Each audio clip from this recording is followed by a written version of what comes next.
नमस्कार। आइए सुनते हैं फणीश्वर नाथ रेणु जी की लिखी कहानी अभिनय। छंदा ने जिस दिन घर भर के लोगों के छप्पर फोड़ ठहाके के बीच मुझे दादू कहकर संबोधित किया, मैं थोड़ा अप्रतिभ हुआ। मेरे अकाल परिपक्व केस के कारण ही छंदा, जिसकी माँ मुझे देवर मानती है और जिसकी दादी मेरा नाम लेकर पुकारती है, ने मुझे दादू यानी बाबा कहा था। मुझे केशव केसन की याद आई थी और मैं मंद मंद सुर में दोहा पढ़ने लगा था। सबसे पहले छंदा की दादी, जिसे मैं जेठी माँ अर्थात बड़ी चाची कहता हूँ, ने दोहा का अर्थ पूछा था और मतलब समझकर छंदा की छोटी चाची, जो असाधारण सुंदरी है, ने मुझे ढांढस बंधाया था। किंतु बांग्ला माने हम लोगों का दादू लोग खूब मौज में रहता है, जानते हैं ना। छंदा की सदा बीमार माँ के पीले मुखड़े पर भी हंसी की रेखा फूटी थी। दादू और पोती में खुलकर दिल लगी चलती है, खूब फष्टी नष्टी। छंदा की छोटी चाची ने आंखों को नचाते हुए कहा था, अब आप भी छंदा को गिन्नी बोल दे राकिए। गिन्नी का माने बूझते हैं, गृहिणी। और इस बात पर फिर एक बार सामूहिक ठहाका लगा था। छंदा की छोटी चाची, जो राज कपूर का नाम सुनते ही आइसक्रीम की तरह गल जाती है, बात काटने का ढंग जानती है। मेरे एक निंदक पड़ोसी मेरी निंदा करते समय लोगों से कहते हैं कि छंदा की छोटी चाची से बातें करने के लिए मैं दफ्तर से कैजुअल लीव ले लिया करता हूँ। वह सामने वाली कुर्सी पर आकर बैठ गई और दुनिया भर के दादुओं की कीर्ति कथा सुनाने लगी। कोलकाता में हमारा भी एक ऐसा ही दादू था, ऐसा ही माफिक माने आपका ही माफिक। पातानो दादू, पातानो दादू, मुँह बोला दादू। छंदा का छोटा भाई संतू, जो अब तक चुप था, बोल उठा। तब ठाक माँ यानी दादी से काका बाबू का कौन संबंध है? बेचारा अपनी बात पूरी भी नहीं कर पाया था कि हंसी का हुल्लड़ शुरू हुआ और सबसे ऊपर छंदा की मयूरकंठी हंसी। हंसी नहीं, पिकारी। सारे गोल मार्केट में उसकी हंसी कुछ देर तक मंडराती रही। पास पड़ोस के लोगों ने छंदा के फ्लैट को इसी उन्मुक्त हंसी के कारण नाइट क्लब का नाम दे दिया है। उस रात को छंदा का दादू बनकर लौटते समय 32 नंबर के सीधा साधा दिखने वाला नंबर एक शैतान सज्जन ने कपट नम्रता से पूछा था, क्यों अरुण बाबू, 25 नंबर में किसी ड्रामा उरामा का रिहर्सल ओहर्सल चल रहा है क्या? मैंने कहा था, जी हाँ। 32 नंबर मुंह बनाकर मुझे थोड़ी देर तक देखता रहा था, फिर पूछा, कौन नाटक? दादू चरित।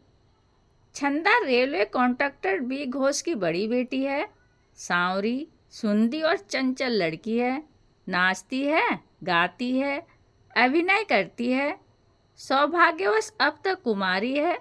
मेरा दृढ़ विश्वास है कि किसी कॉन्ट्रैक्टर की संतान विवाह के मामले में और प्रेम के व्यापार में धोखा नहीं खा सकती। दूधमुही बच्ची जैसी भोली भाली छंदा ललिता पढ़ चुकी है, मेरे जैसे अनेक गूढ़ लोगों को नचा चुकी है। फिर भी सब कुछ जानते हुए भी लोग उसकी बोली सुनकर भ्रम में पड़ जाते हैं। मैं सोचने लगा, इतने दिनों के बाद आखिर छंदा ने मुझसे यह नया रिश्ता क्यों जोड़ा? दादू और पोती में खुल्लम खुल्ली दिल लगी चलती है। मेरे मुंह से गिन्नी संबोधन सुनने के लिए अथवा अथवा यूँ मुँह बोले काका की हैसियत से भी मैं छंदा से हल्की फुल्की दिल लगी किया करता था। छंदा से राही प्रेमी यानी रिक्शे के पीछे साइकिल भगाकर होगा कि नहीं पूछने वाले के बारे में पूछता था। जिस लड़के के बाप ने छंदा की तस्वीर मंगवाई है, उसकी मूछों की ऐठन देखकर डरेगी तो नहीं छंदा? यह गीत और नाच किस काम आएगा? सुहाग की रात में घुंघरू बांध कर नाचेगी छंदा? आदि आदि। फिर इसे नए रिश्ते की क्या ज़रूरत थी? छंदा के बाप के बैठक में जिस सोफे पर मैं पहली बार बैठा था उसी पर आज तक बैठता आया हूँ। कल भी उसी सोफे पर बैठूंगा, लेकिन छंदा मुझे दादू कहेगी। दूसरे दिन फ्लैट में पैर रखते ही छंदा ने स्वागत किया कि बूढ़ो, क्यों बुढ़े, दांत में दर्द वर्द तो नहीं? आज चने की घुघनी बनी है। मैं हठात अधेड़ हो गया। मुझे लगा मेरे चेहरे पर झुर्रियाँ पड़ गई हैं और दमे से परेशान हूँ। गठिया के मारे मेरे घुटनों में रात भर दर्द था, मगर किसी ने गर्म पानी का थैला नहीं दिया। मैंने कराहते हुए जवाब दिया, दर्द की क्या पूछती हो गिन्नी, कहाँ नहीं दर्द है। छंदा की छोटी चाची देर से आई, मगर दुरुस्त होकर आई। बोली, किंतु दादू होने का खतरा भी है। कैसा खतरा? लड़कियों के नाबालिग प्रेमी लोग दादू से बहुत नाराज रहते हैं। हाथ में छड़ी लेकर सुबह शाम पोती नतनी की रखवाली करने वाले दादू को वे फूटी नज़र भी नहीं देखना चाहते। अतएव हमेशा होशियार रहेगा। उधर छंदा के छोटे भाई ने गाना शुरू कर दिया था, मैं का कलूला मुझे बुद्धा मिल गया। तीसरे दिन मालूम हुआ कि धनबाद से एक कोयला खदान के मालिक का बड़ा बेटा छंदा को देखने आ रहा है। मैंने कहा, गिन्नी, आखिर इस काला हीरा के ही गले में वरमाला डालेगी? छंदा लजाने वाली लड़की नहीं, बोली, सुनती हैं काकी, मारे डाह के जल भुनकर भुरता हुआ जा रहा है बुढ़ा। मैं एक लंबी सांस लेकर उदास हो गया। छंदा की छोटी चाची चाय लेकर आई।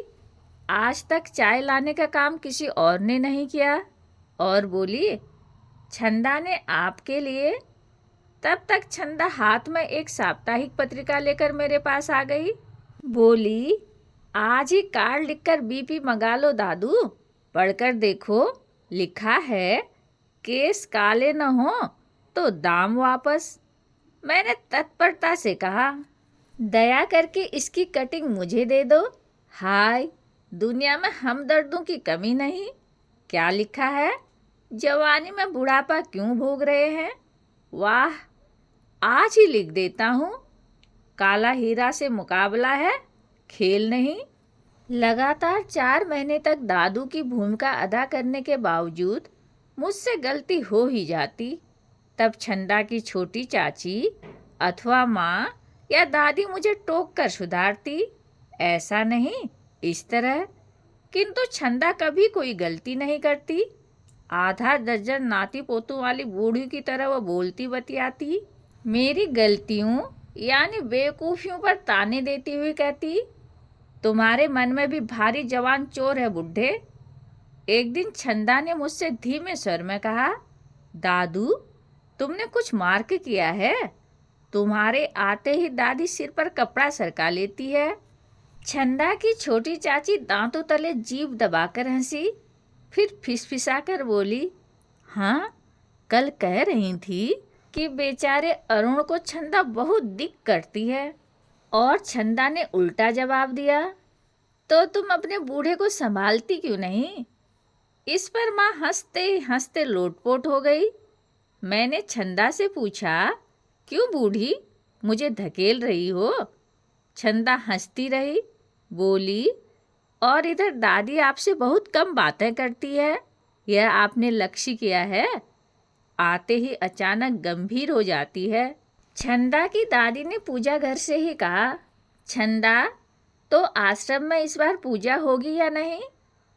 तू लाश से गड़ी क्यों जा रही है? अब मार खाएगी तू। हाँ, चिढ़ी है, बात लगी है। छंदा टेबल पीटकर हंसने लगी। तो छंदा ने मेरे मुंह से गिन्नी सुनने के लिए नहीं, मुझसे एक मधुर संबंध बनाने के लिए नहीं, अपनी दादी को चिढ़ाने के लिए मुझे दादू कहना शुरू किया है। अब तो स्पष्ट शब्दों में वह अपनी दादी की भारी भरकम देह और मेरी पतली दुबली काया की जोड़ी लगा देती है। उस दिन एक व्यंग्य चित्र दिखलाकर बोली, आप लोगों की युगल जोड़ी। छंदा की दादी विधवा है, मांस मछली नहीं खाती, पान का नशा है मगर मुंह में दांत नहीं, इसलिए पान के बीड़े को कूट कर खाती है। छंदा ने एक दिन यह कर्म भी करवाया और उसकी दादी हंसती रही। उठते समय उस दिन फिर हो हल्ला शुरू हुआ। छंदा की माँ से उसकी दादी ने चुपके से कहा कि अरुण को कल रात यहीं खाने को कहो। छंदा ने सुना और ले उड़ी। सिर्फ खाने का निमंत्रण? छंदा की दादी के हाथ में जादू है, सुन रखा था। अचानक निमंत्रण पाकर मैंने पूछा, लेकिन मांस मछली तो? छंदा बोली, आपके लिए सब नियम कानून तोड़ सकती हैं, मांस मछली छूने की क्या बात। दूसरे दिन सुबह ही संतू एक लिखित निमंत्रण पत्र दे गया। एक बार आकर देख जाइए कि आपकी मोटकी दिगंबरी रसोई घर में किस तरह पसीने से नहा गई है। इसी को कहते हैं प्रेम। मैं नहीं गया, शाम को भी अपने समय पर नहीं गया। तय किया ठीक भोजन के समय जाऊंगा। शाम को मैदान का एक चक्कर लगाकर लौट रहा था। हथुआ मार्केट के सामने आते ही पान खाने को मन ललचा पड़ा। जाफरानी पत्ती मुंह में घुलाते हुए मैंने पूछा, यह कैसी पत्ती है? बाबूजी, वाराणसी पत्ती है। आपने तो पान छोड़ ही दिया। विश्वनाथ ने कहा। क्या कीमत है? 2.5 रुपये। पाके टटोल कर देखा, 50 पैसे कम पड़ेंगे। विश्वनाथ ने कहा, कोई बात नहीं। मैं जानबूझकर ही देर से छंदा के फ्लैट गया। सुना, दादी निराश होकर सो गई है। निराश ही नहीं, नाराज होकर भी। छंदा बोली, बाबा अब मैं कुछ नहीं बोलूँगी। दादी का कहना है मेरे ही कारण आप। मेरी बोली सुनकर छंदा की दादी कपड़े संभालती हुई आई। मैंने देरी के लिए एक झूठी सफाई दी। वह बोली, सभी चीज़ें ठंडी हो गई होंगी। छंदा कुछ कहना चाहती थी किंतु हाथों से मुंह ढककर अंदर चली गई। छंदा की छोटी चाची रसोई घर की ओर गई। छंदा की दादी बोली, मुंह हाथ धो चुके हो? मैंने पॉकेट से जर्दा की डिबिया निकालकर बूढ़ी की ओर बढ़ाया। वह मध्यम आवाज में बोली, की जिनिस? वाराणसी जाफरानी जर्दा। बूढ़ी ने डिबिया को खोलकर सूंघा, मुस्कुराकर चुपचाप आंचल में बांधने लगी। क्या जरूरत थी? कितना दाम लिया? अच्छी चीज है, मैंने कहा। गंध तो बहुत अच्छी है। बूढ़ी ने आंचल को एक बार सूंघकर छिपा लिया कि अचानक छंदा, सत्तू और छंदा की चाची ने एक साथ कमरे में प्रवेश किया। छंदा ने पूछा, क्यों, क्या घुसुर फुसुर हो रही है? संतू बोला, की मिष्टी गंध हो। यह खुशबू कैसी है बुढ़े? छंदा ने मुझसे पूछा। मैंने छंदा की दादी की ओर देखा। लाज के मारे बूढ़ी का चेहरा लाल हो गया था। क्यों दादी, आंचल में क्या छिपाया? देखूं, यह क्या है? कुछ नहीं, जर्दा। किसने दिया? अब मेरी देह कांपने लगी, कान गर्म हो गए, लाज से मेरी आंखें झुक गई और 25 नंबर फ्लैट में एक बार फिर छप्पर फोड़ ठहाका गूंजा। छंदा की छोटी चाची ने कहा, देवर जी आज एकदम सही। ओके, जरा भी गलती नहीं की आपने। ठीक दादू हूबहू। छंदा डांट रही थी दादी को। तुम डूब डूब कर पानी पीती थी बूढ़ी। संतू बोला, सिंकिंग सिंकिंग ड्रिंकिंग वाटर। कहानी सुनने के लिए धन्यवाद।